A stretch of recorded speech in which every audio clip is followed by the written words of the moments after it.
All right, it's 8:50 and we promise you that we will start early, so here we are. So good morning and welcome everybody. Welcome to our opening session for Teach for LA. My name is Leah Martinez, former project lead of the Teach Los Angeles Regional Collaborative, which actually launched Teach for LA back in 2019. So, on behalf of our Teach for LA team, our partners, and our collaborators, we're absolutely thrilled you're here today and excited to kick off our opening session together. Whether this is your first time joining us or you've been a part of this journey before, it's great to be in this shared virtual space together. This year, and I see the smiling face of Renee, I really love that. With it, so this year really marks a milestone for us, our 10th edition of Teach for LA. What started as a single convening has grown into a regional effort bringing together students, educators, and partners to strengthen pathways into the teaching profession. The impact has been real and it continues to grow with each edition. So, in just a moment, we'll share a short video that captures this journey, 10 editions of lasting impact. But before that, I'd like to invite our partner, Yvonne Rebus. She is one of our valued partners from the Center for Collaborative Education to help us, of course, kick things off with a very special opening remark. Yvonne, the floor is yours. Thank you so much, Leah. Welcome to the 10th edition of the Teach for LA conference, everyone. Thank you for joining us at the opening session. We really appreciate you being here. My name is Yvonne Ribas. I serve in the role Director of Education Pathways at the Center for Collaborative Education, CCE. We are so honored to partner with the Teach Los Angeles Regional Collaborative and Rio Hondo College on this annual conference. CCE is a national education nonprofit that partners with schools, families, and communities to co-create equitable solutions that support student success and community prosperity. Grounded in the belief that those most impacted by education systems should help shape them. CCE centers community voice, shared ownership, and collaboration as drivers of meaningful change. CCE's approach brings together schools, colleges, industry partners, and local communities to strengthen academic achievement, personal growth, social emotional development, and civic engagement for all students through a combination of research, coaching, programming, and strategic partnerships. CCE's education pathways, currently including EdPath Success and California Teacher Apprenticeship programs, surround participants with comprehensive, equity-centered supports. Through multi-layered mentoring, success coaching, basic needs stipends, and work-based learning, participants are supported every step of the way. Wraparound engagement and services are designed to increase post-secondary success, degree and credential completion, and professional career development. Now it is my great honor to introduce our distinguished opening speaker, California Superintendent Tony Thurmond. Since 2019, he has served as California's State Superintendent of Public Instruction, leading the nation's largest, most diverse public school system. An educator, social worker, and public school parent, he brings more than 15 years of experience in public service. Superintendent Thurmond's dedication to education is rooted in his lived experiences and the impact of supportive schools and communities. Those experiences continue to inform his work to ensure that every student, regardless of background, has access to a high quality education, caring This is our adults, state and the superintendent. resources needed to thrive. With a focus on equity and whole child support and opportunity throughout his career, he has championed initiatives that matter most to students, families, and educators, including expanding mental health supports, increasing access to school meals, investing in community schools, strengthening the educator workforce, advancing early learning and literacy, building school systems that empower every learner to succeed. However, unfortunately, due to an unforeseen schedule shift, he cannot join us today. Chief Deputy Superintendent Ingrid Robertson will speak on his behalf. I would like to see if our Chief Deputy Superintendent Robertson is in the room. Team, would you be able to let me know? Morning. Great, thank you. Please take the floor. Well, thank you for that introduction. Good morning, everyone. I am grateful here to be at such a gathering of current and soon to be education leaders. I'm the Chief Deputy Superintendent for Tony Thurman. And just know that California Department of Education, with 1,500 staff, we are the backbone for public education across the state of California. So I just want to be able to share some of what we've been focused on in these last 8 years with our state superintendent of public instruction. Really, our goal is to transform schools by integrating new programs and strategies for students, families, educators, and local education agencies, also known as districts and our charter schools. And so, in these last 8 years, we've transformed schools by having a clear laser focus on literacy and moving the needle on test scores. And so, just in this past most recent year, 24-25, we actually saw growth by 1.8% in both math and English language arts. It's just particularly for literacy, this was across all grade levels and nearly every single student group. And so we want to make sure we are seeing equity in outcomes. As a state, we've been investing in community schools that shows improved academic outcomes, whole child engagement, and family development. I think for us here in California, we have really had to stand in our California values, and we are a community school state. Also, through the height of the pandemic, universal meals are incredibly important. And so we're providing access to universal meals so all students can reach their full academic potential by fueling their brains, nurturing their social emotional needs for optimal learning. Again, a California value. We make sure that there is a safety net for our students. We are also offering universal pre-kindergarten to all children because we know that high quality early education disrupts the school to prison pipeline, reduces the likelihood of suspensions and expulsions, and increases the likelihood of home ownership, college attendance, and positive health outcomes later in life. We also transform schools by strengthening our diverse teacher workforce. And I'm just pleased to be here today in this event because it's things like this that really make that happen. So in California, we have the Golden State Teacher Grant that provides financial support for potential educators. We've convened the Black Student Achievement Task Force to explore strategies to expand and diversify the educator pipeline serving Black students. This is something for our state superintendent. Even as we're in our 8th year, we want to make sure we don't lose momentum around this. So we are continuing to do work here. We've begun the Educator Diversity Initiative. It's a statewide push to increase the representation of teachers of color. We also transform schools when we focus on recruitment, retention, and support, especially in our high-need schools. To do so, we've invested in teacher residency capacity grants that target hard-to-staff areas such as special education, STEM, and bilingual education. We not only do we promote literacy, but we also promote biliteracy. In the state of California, we really want to uplift our cultural and linguistic assets.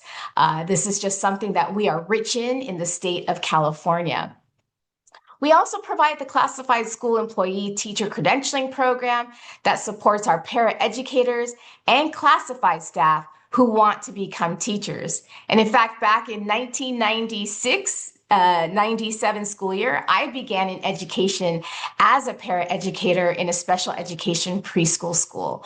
I have just found education is an incredible area to be in, and I've loved being in education for over 25 years now. I've also championed mental health and wellness initiatives, offering supports for educator well-being and to reduce burnout and turnover. We educators need more people supporting mental health capacity at schools. And just so you know, California is investing $250 million in K-12 mental health services just in 2026 alone. We're trying to expand the number of school counselors, school psychologists, school social workers like our state superintendent, and school-based behavioral health programs and wellness and prevention programs. We also transform schools when we invest in a community-based teacher pipeline. These efforts include our Golden State Teacher Grant mentioned earlier and district university partnerships such as Project Impact, which is over at Cal State San Bernardino. We've established the Grow Your Own pathways, which expand local pipelines through partnerships with districts, community colleges, and universities. And so we want to make sure that at the local level, we're really able to establish these kind of pathways for those that want to give back to their community. We're also helping high school students begin teacher prep coursework early. And this happens through dual enrollment, early college credit at colleges such as the Los Angeles Community College District, San Diego Mesa College, and Fresno City College.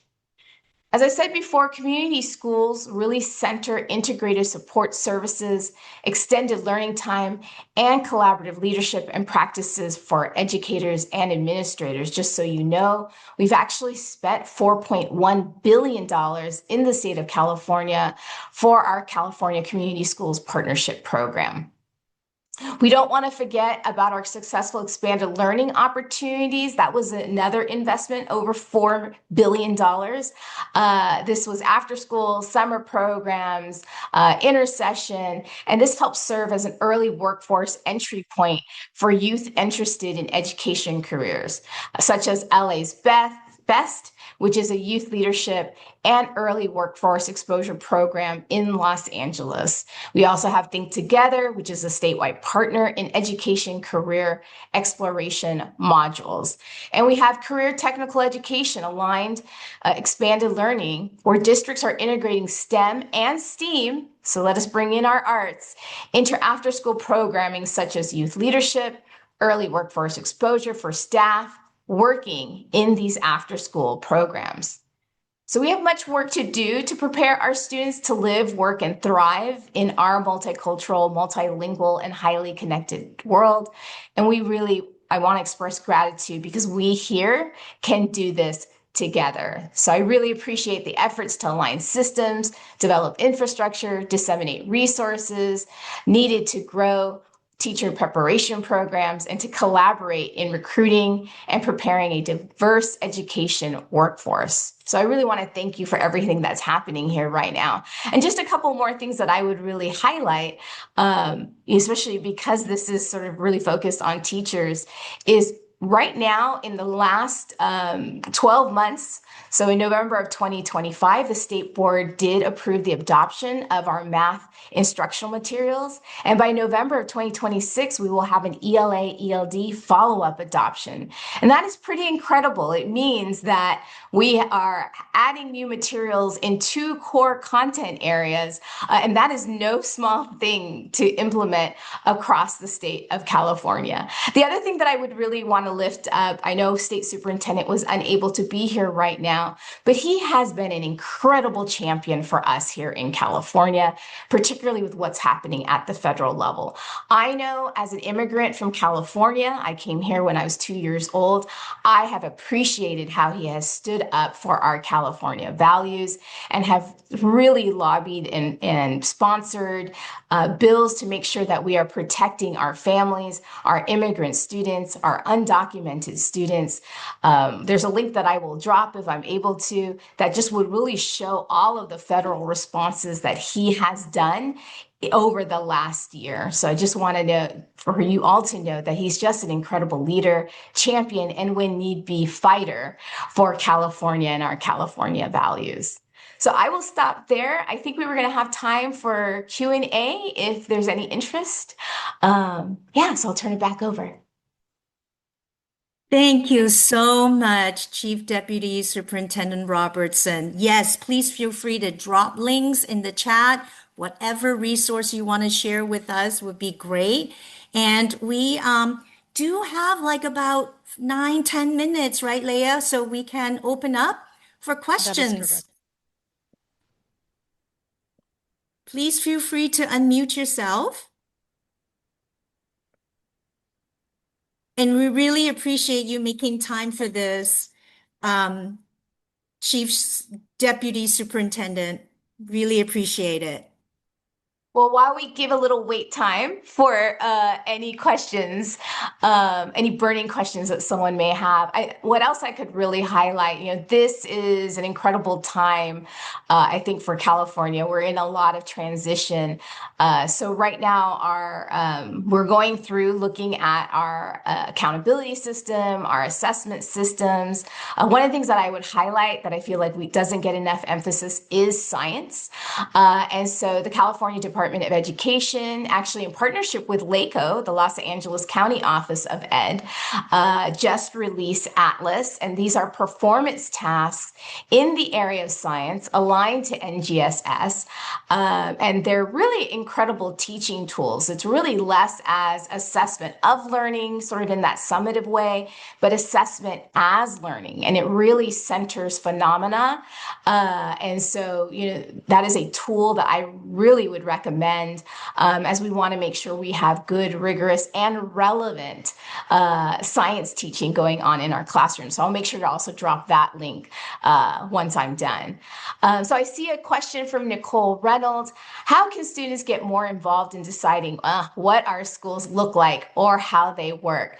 That is a great question, Nicole. I know that when I was a teacher back in San Francisco, or even at the districts, San Francisco and Oakland Unified are the two districts I worked at for some time, I had no idea about what was happening in Sacramento and how many policy that turn into program decisions that then turn into things that influence our practice get made in Sacramento. So I think there's a few ways to think about this.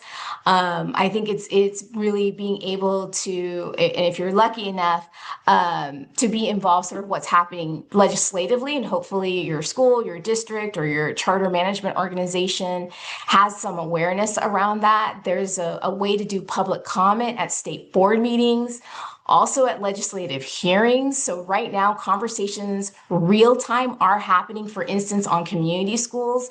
There is a proposal to put an additional $1 billion ongoing to community schools.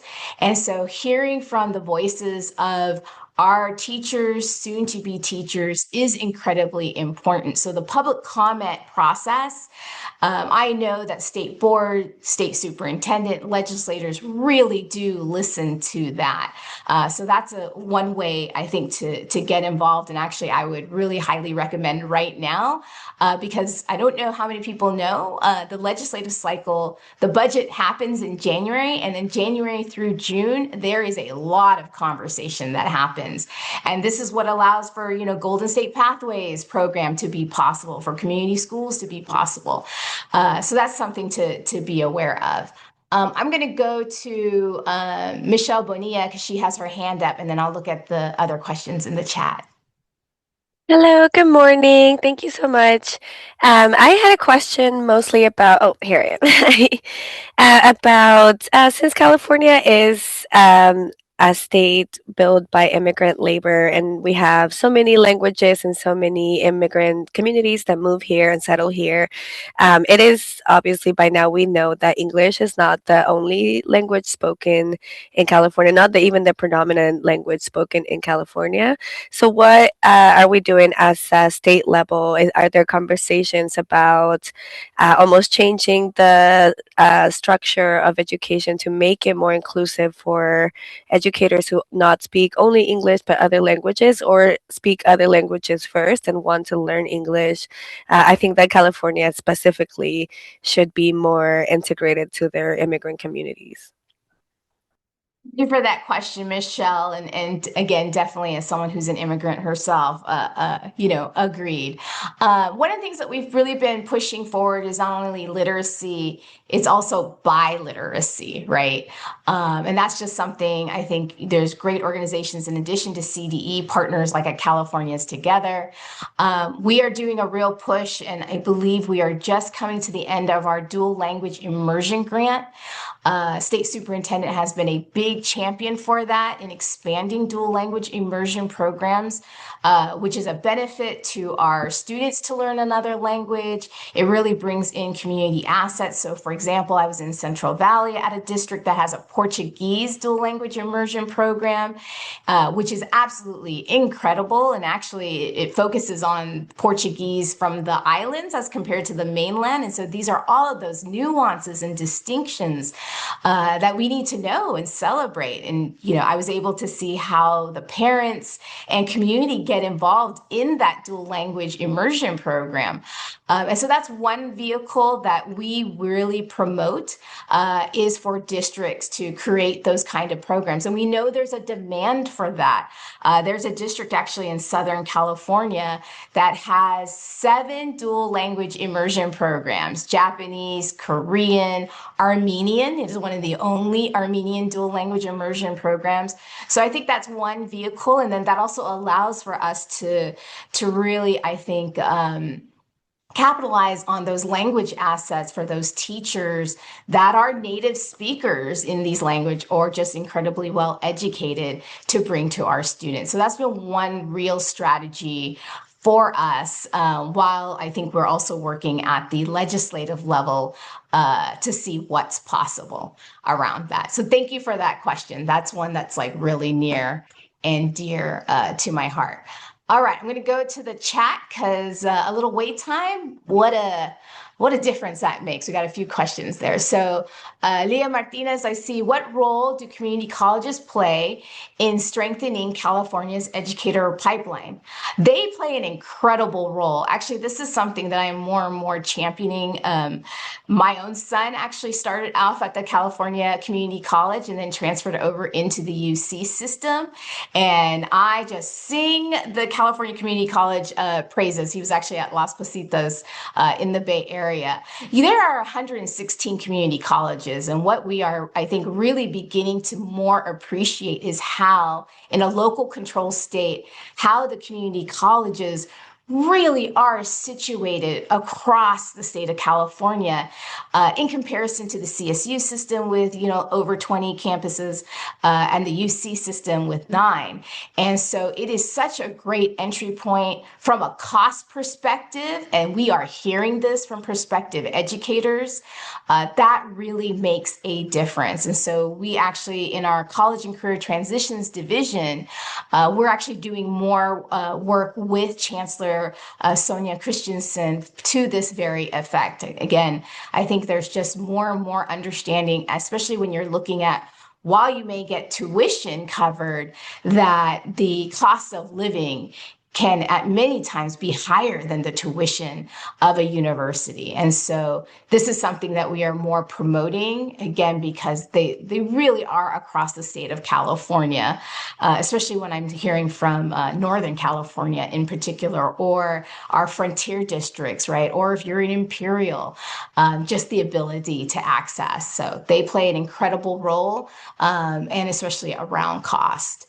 Let me see. Can you drop the resources for future educators, please, so we can pursue the Golden Grant as mentioned? Yeah, I'll definitely do the links that I can do now, and I'll also do a follow-up email for more of the things that I have mentioned. How many grants or scholarships are available for social emotional development and counseling?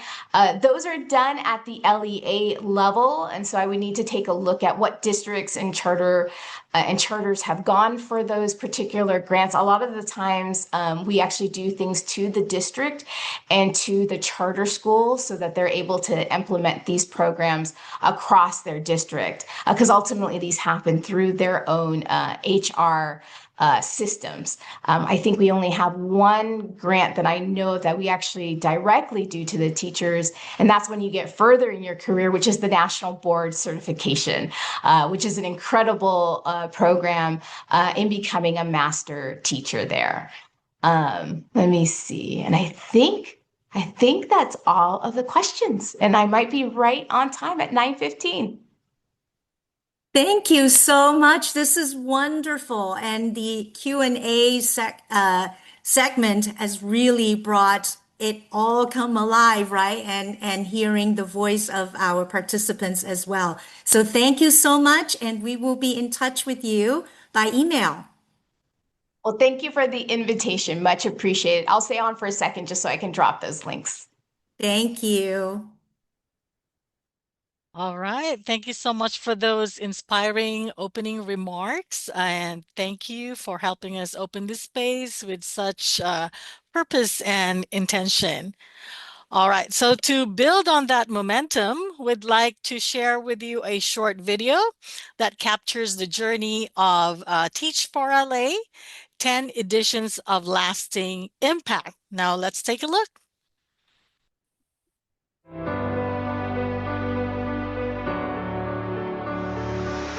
This is Rene and I am a teacher. About Teach LA, it's actually one of the many projects that we have in the LA region under the Strong Workforce Program.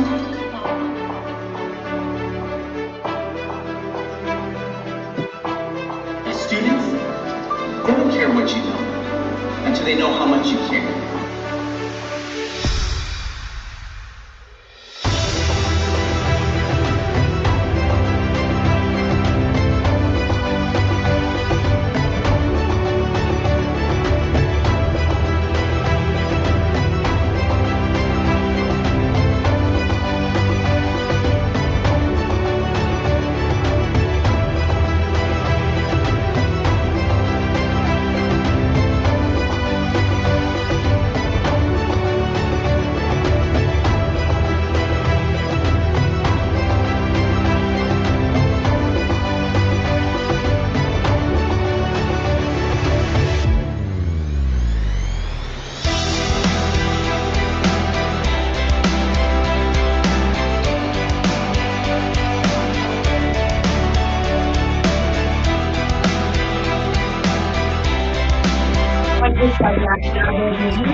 All right. Welcome, everybody. That was a really incredible video, and we're so excited to be able to present the 10th edition of Teach for LA this year.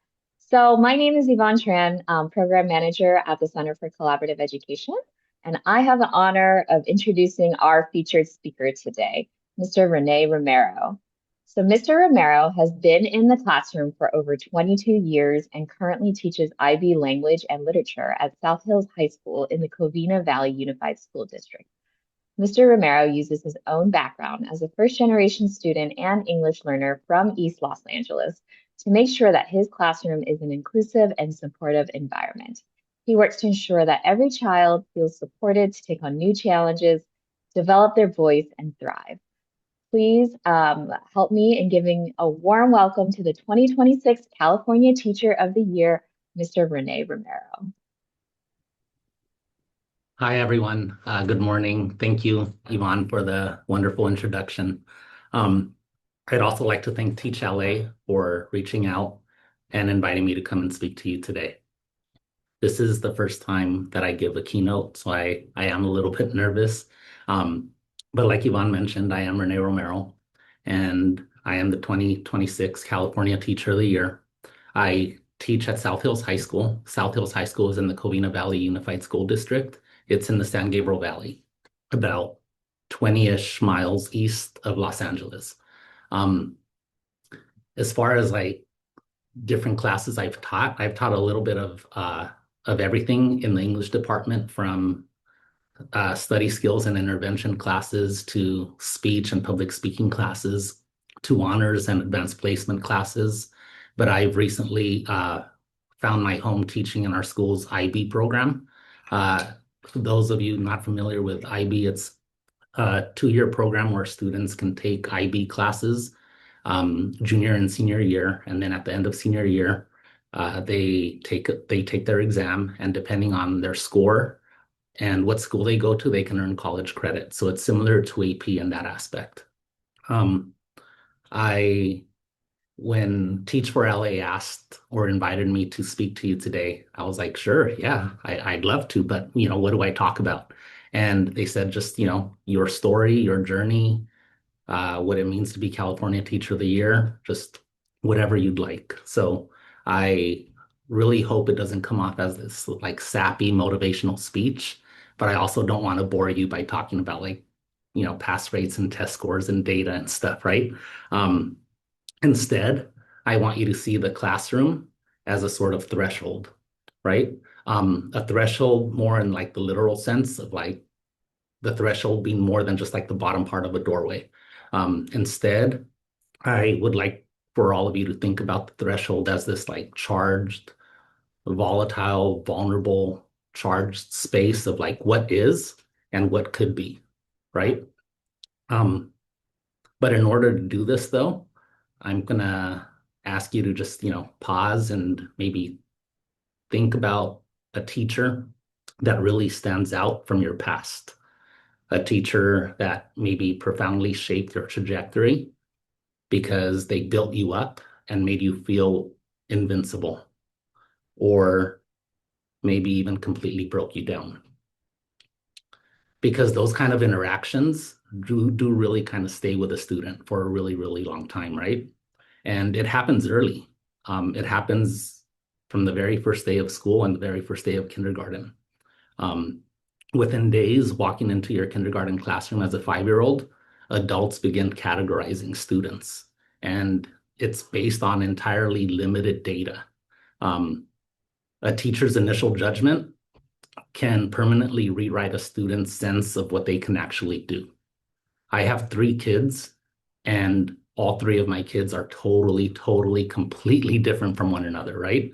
But a lot of times teachers say, oh, you're so-and-so's brother. Oh, you're so-and-so's sister. Oh, you're so-and-so's cousin. And I don't know, it's really hard to imagine teachers and adults judging children, judging their abilities, their personalities, and everything else based off of like siblings and cousins and things like that. So the question is, as these students come to the classroom and they're crossing that threshold into this classroom of what could be, how do we guide students properly as teachers? In order to answer that question, we kind of have to look at the dark side of education first, right? And what I mean by that is, sometimes the system gets things wrong. Sometimes the educational system causes harm. And that happens when it makes students feel invisible. Um, I went to grad school and got my degree in cultural studies maybe 12 or 13 years into my teaching career. And I was always drawn to writer writers from Mexico, Chicano lit. And Victor Villaseñor wrote Reign of Gold, which tells the story of a family saga of his undocumented family coming to the United States and building a life. But that's the book he's most famous for, right? But he also wrote a memoir. It's titled Voodoo Genius. And I don't know if any of you are familiar with it, but if we were students in my class and we were about to start reading that book, we would spend some time unpacking the title. We would look at, we would examine and talk about Villaseñor's decision to use Spanish and English. And there's this obvious friction with the title, right? Because avuto is the Spanish word for donkey. And donkeys are bred for compliance. They exist to carry heavy loads of work. They're beasts of burden. They're told to keep their head down and do what they're told. But a genius, on the other hand, is the opposite, right? They're very creative, very intelligent, but they're also disruptive. And the memoir begins with Villaseñor being called in as a last-minute replacement to be this guest speaker at a book festival for English teachers. And he's really, really nervous because he's never spoken publicly, in front of a large audience like this. And he doesn't know what to talk about. He's like, what do I talk about? Do I talk about my first book being rejected 165 times before finally being published? He's essentially like a deer in headlights. He doesn't know what to do, and he kind of freezes up on the stage. And he begins to look out into the audience, and he realizes that a lot of these English teachers don't really look like him. And again, he's just standing up there and he's not talking. And some teachers in the audience start fidgeting with their things. They start having side conversations, and some actually start getting up and walking out. And this sort of just like triggers this massive trauma response from him. But instead of shrinking, he gets really, really upset. He gets furious. And he literally like shouts at the teachers to sit back down. And then he goes on this like long, unscripted, emotional rant about his childhood experiences as a student, where certain teachers made him feel really low, made him feel useless, made him feel like a voodoo instead of a human being. And I mean, we can just imagine the tension in that room, right? I mean, here he is like holding up a mirror to the teachers and the system that made him feel this way. Some teachers were so offended and they felt personally attacked that they got up and they walked out. But those that stayed, by the time he finished, stood up, gave him a standing ovation, and they were crying. It was really, really emotional and really, really powerful. And I kind of want to connect that to, part of my journey. I experienced the very similar voodoo effect back in kindergarten. Spanish is my first language. And I was categorized from the very first day of school to where I sat. I was grouped with other Spanish speaking kids. And instead of sitting around the front of the classroom, around the teacher's desk, we sat literally as far back as possible in the back corner, away from the teacher. And I remember how that made me feel. It's like, hey, why I'm smart, or at least I thought I was, why am I not allowed to sit up in the front by the teacher with the quote unquote smart kids? And for a 5-year-old, that physical distance equals devaluation. It made me feel small. It made me feel invisible. It made me feel inadequate. It made me feel like a voodoo. And it's sad because, kids, children, students, regardless of age, they can internalize that really, really quickly. And they start thinking, well, if I'm sitting in the back, then I must not matter. And then in second grade, I finally was moved to an English speaking group. And it seems like overnight, I began to excel. And I mean, why wouldn't I?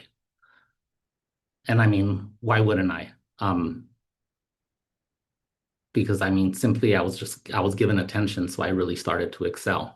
I maintained mostly straight A's all the way through high school because someone finally let me near the threshold and started guiding me across that threshold.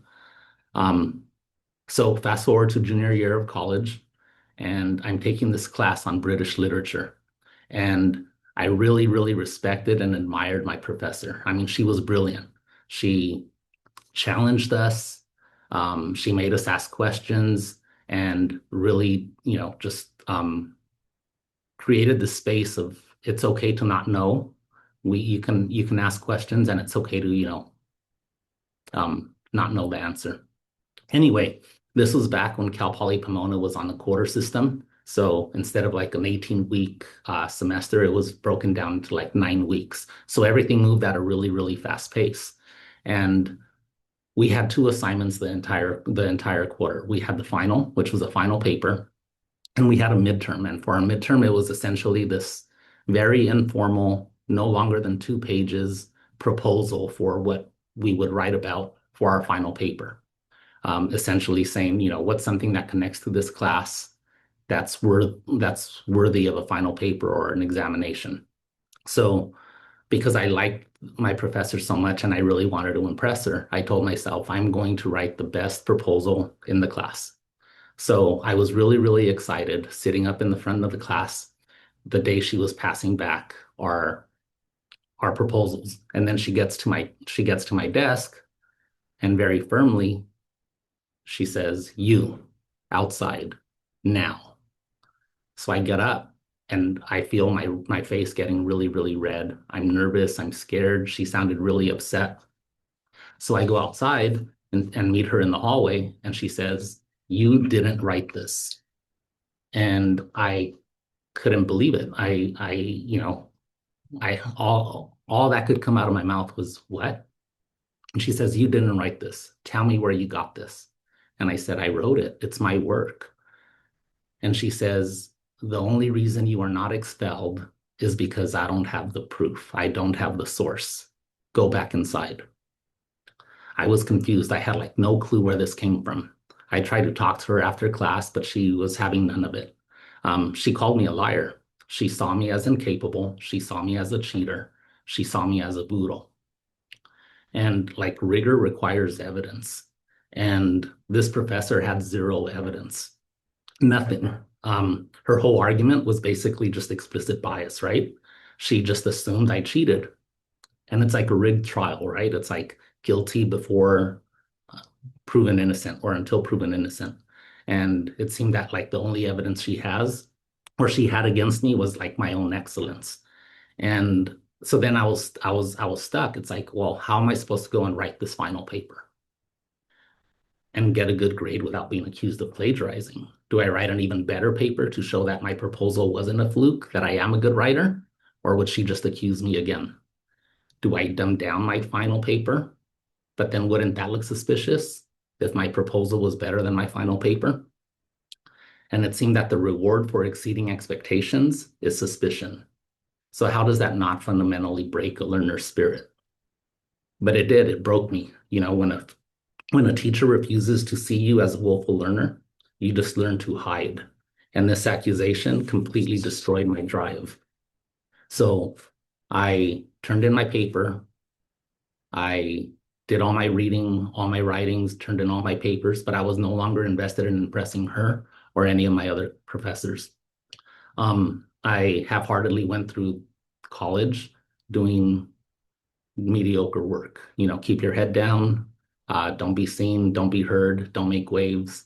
And I graduated with mediocre grades. So this voodoo effect isn't just about failing kids. It's about forcing bright kids to kind of shrink themselves. So sorry for the trauma dump. But let's go back to Victor Villaseñor, because later that evening, after he gives this speech, he's hanging out in the hotel lobby. And this principal goes up to him and introduces himself. And he, congratulates him on getting his first book published. He says nothing but nice things, but he says, "You know what? I do have one recommendation. Next time you speak, I'm sorry for how those teachers made you feel, but there are some really good teachers out there. Let's try to remember them." And he thought about it and thought about it, and he didn't have many, but he did remember one substitute teacher that really saw him and treated him for fairly and nicely for who he was. And looking back on a lot of conversations that I've had with colleagues and other teachers, and I'm sure a lot of you have had a lot of colleagues say the same thing, and a lot of you can relate to this, but a lot of us go into this teaching profession because we have been inspired by some really great teachers. And I've been fortunate enough to have several of those. Mr. Prusha was my fifth grade teacher. And I mean, I'm an English teacher, I'm not a math guy. And I never was like the best at like raw math computation, but he really appreciated my critical thinking skills. And I don't know if LA Unified still has this, but LA Unified back in the mid 80s, I'm dating myself, had this math field day where a lot of schools in the district would send like a team of mathletes to Cal State LA, and they'd not lock them in the room, but they assign them a room, give them a test, and they'd get graded on like efficiency and accuracy. And then their scores would be tabulated and all of that. Well, I was part of that math team, not because I was the best at math, but because he valued my critical thinking and thought that I could help when it comes to the dreaded word problems, right? But anyway, he didn't just measure intelligence in one rigid way, and he made me feel seen. And then when it came to high school, I had a PE teacher, Mr. Broadbeck, and he wouldn't just like roll the ball out and tell us to play. He would like teach us about physical education, right? And I mean, even now, 30 years later, when I work out and I'm like exhausted and my heart is racing and I'm sweating and I'm hunched over, like trying to catch my breath, I still hear his voice saying, "I know you hate me, but your heart loves me." Right? And it's like these kind of daily aphorisms and the integrity he carried himself with really was an inspiration to me. I'm an English teacher, so I had two great English teachers, Mr. Conklin and Mr. Olson. And Mr. Conklin knew I liked basketball, I knew I liked boxing. So he would go out of his way to like talk to me about basketball and boxing. And he would make sure to talk to each and every student whenever there was independent work. He would walk around the room and have small talk, but it wasn't just like small talk for me, and I'm sure it wasn't just small talk for all of my classmates. I could see that he saw our humanity and genuinely cared. And now as a teacher, I think what he did, it was actually like this very brilliant pedagogical, like brilliant strategy, right? Because I mean, when he talks about boxing, he's signaling psychological safety. He's showing me that he sees my humanity. And if a student feels threatened or invisible, their brain is literally in like fight or flight mode. And you can't analyze Shakespeare if your amygdala is like going crazy, right? Mr. Olson, he was a Vietnam veteran who had lost like part of his index finger. So I remember, we would be working and he'd like raise his hand and he'd be like, "Oh, you have, 4.5 minutes." And, he would kind of humanize himself. He would humanize himself, and he humanized all of us. And he really, drove the point that like we all have stories worthy to tell. He allowed me to kind of like cultivate my bilingualism. And these teachers like really inspired us, really pushed us, and made their classes worth going to, and had us like looking forward to going to their classes. And in English classes, when I first read Sandra Cisneros' The House on Mango Street, and it was the first time I actually like saw myself in the literature. It seemed like I was Esperanza was like the female version of me and some of my experiences. For the first time in school, reading literature wasn't like a test, it was a bridge. As a teacher, I've applied this approach to my teaching philosophy. I try to build those same bridges for my students, and these bridges include the bridge from fear to courage and vulnerability, from curriculum to identity, from wounds of history to the healing power of education. There's an old professor named Dr. Rudine Sims Bishop, and she wrote this like really great foundational essay titled "Mirrors, Windows, and Sliding Glass Doors." And she gave us this language decades ago. She calls mirrors a way of like seeing ourselves, windows, seeing others, and sliding glass doors, giving students the power to go and step into other worlds. And she has a quote in her essay that says, "When children cannot find themselves reflected in the books they read, they learn a powerful lesson about how they are devalued in society." And unlike Victor Villaseñor staring out at the faces in front of him and not seeing anyone that looks like him, it makes me really happy seeing a lot of faces staring back at me that, look like me and that will look like a lot of your students. And I think that's really, really powerful. I'm reminded of Audre Lorde and her quote that says, "It is not our differences that divide us. It is our inability to recognize, accept, and celebrate those differences." I call this whole approach teaching the child before the content. It's radical hospitality. You have to build a bridge of connection first, or the content just falls into the gap. But as powerful as those teachers were, I think my deepest why goes beyond the classroom.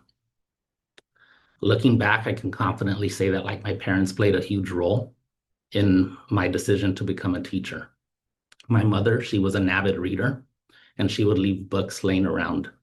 And I remember one summer, I picked up a copy of her John Grisham novel, The Client. It's like a 500-page novel, but it's about this 11 or 12-year-old boy, and that was around that age, who witnesses something tragic, and he has to kind of carry the burden of that secret.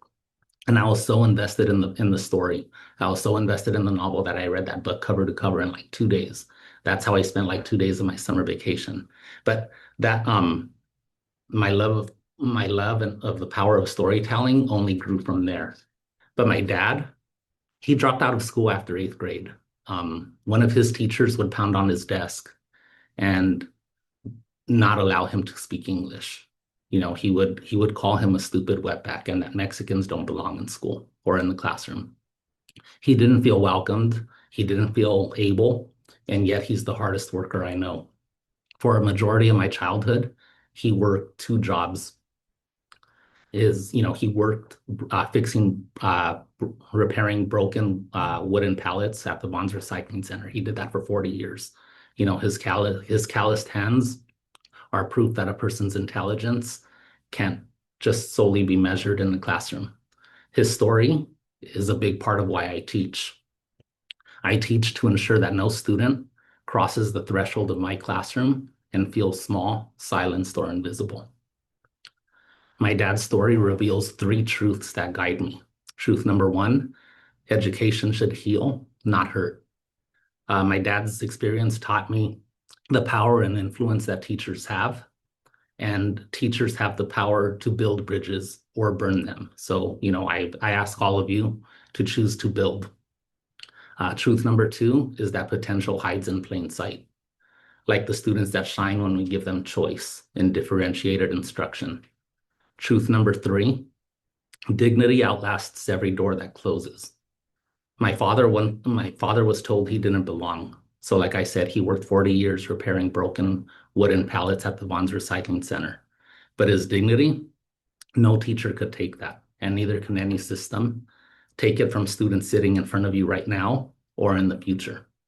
Next year will be my 23rd year teaching, and one of my favorite things to do is have my students read Langston Hughes' poem, Theme for English B, on the very first day of school, because I think that poem really sets the tone for how I would like my classroom to be.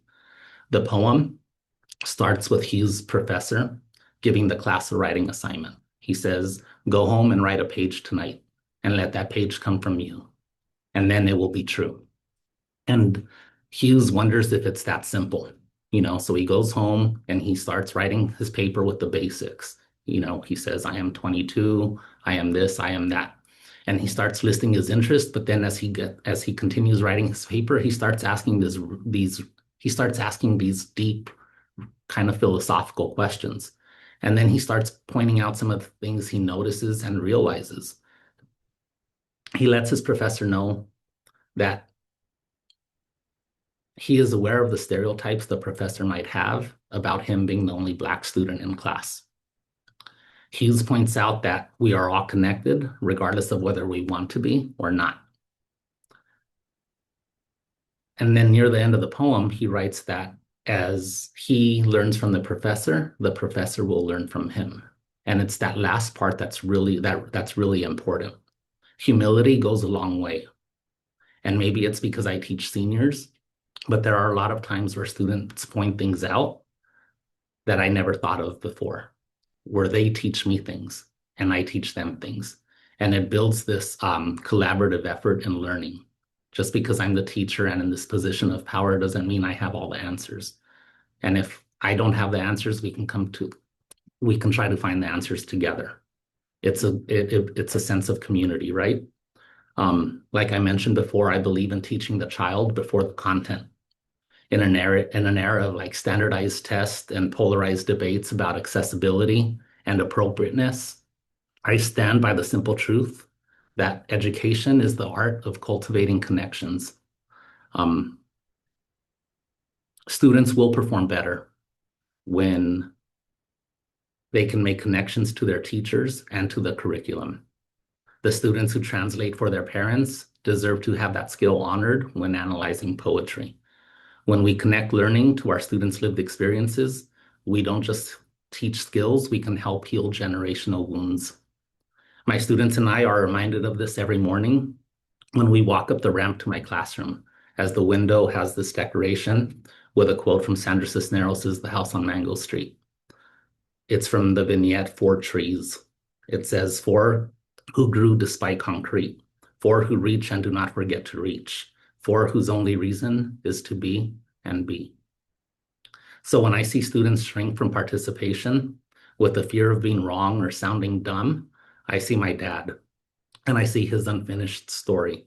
It's why I really believe in radical hospitality. I strive to let every student believe that their voice is not just welcomed, but essential to our collective learning and understanding. So like being named 2026 California Teacher of the Year, like it's weird. The spotlight kind of makes me really uncomfortable, right? Because it's like, well, I'm just doing my job. I'm just doing what I'm supposed to do. So instead of like embracing the spotlight for me, I want to, turn it into a flashlight, a light I'm holding for students who translates for their parents, showing that their bilingualism is a superpower.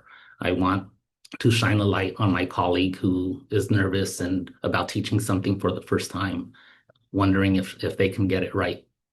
What if I get it wrong? A light from my father whose genius was never graded, whose hands built things long after the classroom told him his mind couldn't. Um, my hope is simple but stubborn, and I hope that we build schools where every student can crosses their threshold, not with apprehension, but with the absolute certainty of who they are and where they come from is not a barrier, but instead it's the key. So here's what I want to ask you before you walk into your classroom tomorrow or in the future. Ask yourself who in my room right now feels like a Voodoo. And then ask yourself, what would it take for them to feel like a genius? Because that is what my father taught me. Not with a degree, not with a lesson plan, with his hands, with his silence, with his stubborn, quiet dignity. And I think that's like the threshold that all teachers have to kind of guide our students across as they step into our classroom. Thank you. I'm here for any questions.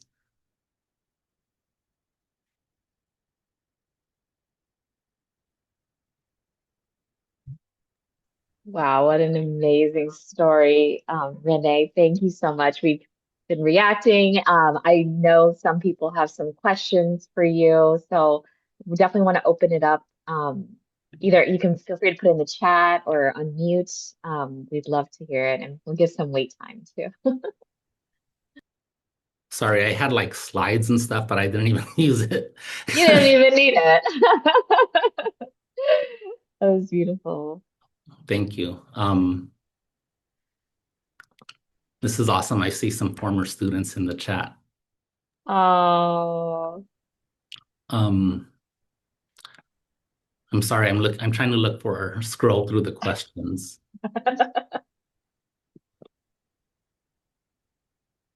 Uh, does anyone have any questions? Feel free to unmute yourself.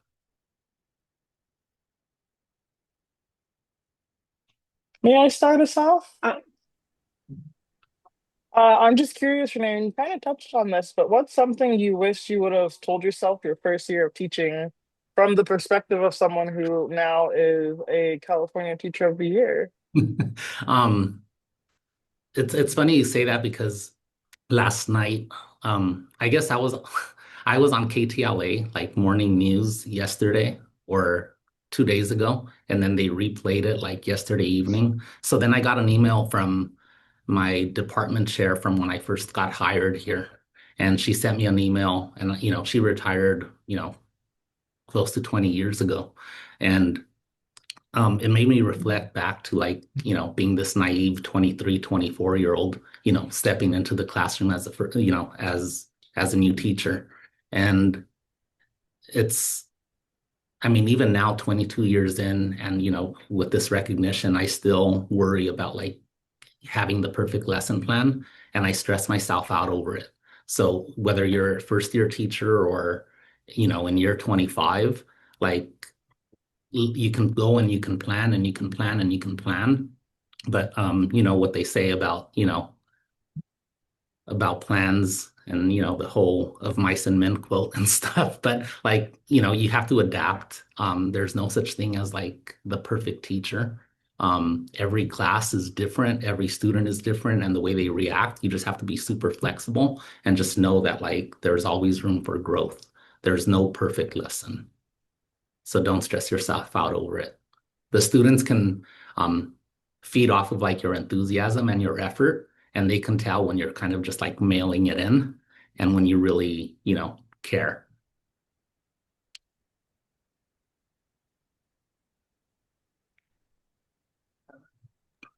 Thank you. Maria, I see you have your hand raised. Yes, hi. I wanted to thank you for your beautiful story, and it's very inspirational. I have a similar story to you as well. I've had some wonderful teachers that, if they hadn't dedicated the time and energy, I probably would have taken a different path. And I just wanted to say thank you, and I love your father's story. And I love that you see the humanity in each child and you don't categorize them. The potential is endless. And I agree that education should be a vehicle for bringing a community together and allowing every child to fulfill their true potential. So Yes, thank you for your story. thank you. Thank you so much. I really appreciate it. Yeah, I really go out of my way to try to make everyone feel welcomed and to ask questions. A few years ago, because my class is mostly discussion based, or at least I'd like it to be discussion based. Students, go through school like, what's the answer? What's the answer? Is it A, B, C, or D, right? But sometimes it's okay to not have the answers. So 3 years ago, some students actually said, "Hey, Mr. Romero, if you want to get students to talk, maybe you should like give us stickers." And I was like, "What? You guys are juniors, you're seniors. Like, what do you want with stickers?" And then I thought about it, and I'm like, you know what? Because these students, care about their grade, because I teach, like college level classes, so they care about their grade. But they I said, okay, well, yeah, I can do that. I'll start walking around, and if anyone just asks a question or says something, I'll give them a sticker. And I came up with this policy, like one sticker per day. At the end of the semester, we'll tally up all the stickers that you've collected, and 10 stickers equals like 1%. So like, if a student is on the border of like an 89 to a 90%, it's like, I want that A, I want that A. Well, if they have 10 stickers, I would have no problem like rounding up. And Oh, I that's can't tell you great. like how amazing that was. And it wasn't like my idea. It was an idea that students gave me. But it worked. And I mean, seniors, 17 and 18-year-olds were like raising their hand because they wanted a sticker. It was wild.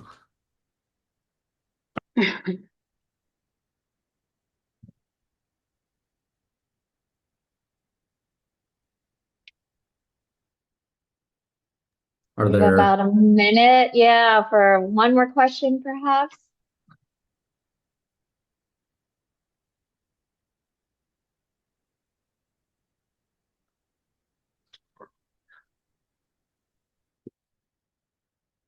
I'm gonna leave my email here in case anyone, feels the need to reach out and ask me any questions.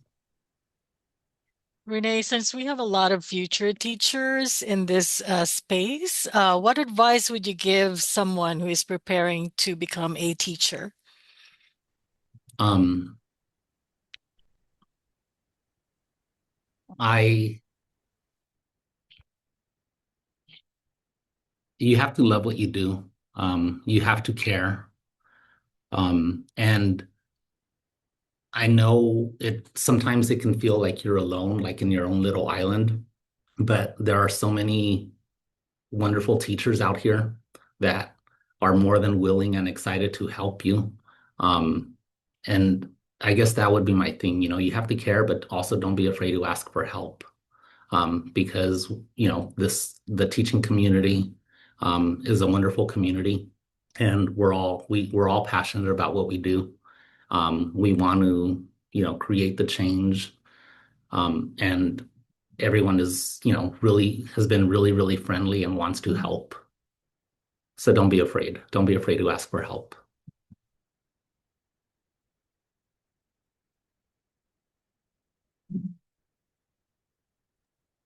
Thank you. What a beautiful transition. And I'm gonna give you guys some help right now to get to your 10 a.m. session. So before we switch over, and also hello for those of you who don't know me, my name is Nicole. You have probably gotten a number of emails from me as we lead up to Teach for LA. So hello everyone, wonderful that you can all make it. We always do opportunity drawings at the end of Teach for LA, and how you get into that drawing is after each session you attend, you can go to this link that I just put into the chat, fill it out, and every time you submit to that link, that is your name in the drawing. So you can do it right now from your mobile device, or you can click the link in the chat, but make sure you put your first name in for the drawing later at the end of Teach for LA. I see a hand raised. Michelle, did you have a quick question?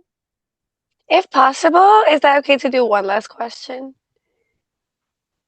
Let me wrap up and then I will give you the floor, because besides the slide, that's all I need to share. For those of you who have not registered for the 10 a.m. or 11 a.m. sessions, you can always find it at the Teach for LA Google site. And if someone from the team can drop that link in as well. The upcoming sessions are how to become a CTE, adult ed, or community college non-credit instructor, and developing young thinkers. So, with that, Michelle, go ahead and ask your question. No worries. I'll send it via email. Thank you so much. Perfect. Well, thank you everyone for coming. Don't forget, put your name in the drawing, and we hope to see you at the 10 a.m. sessions. Bye, everyone. Bye. Thank you.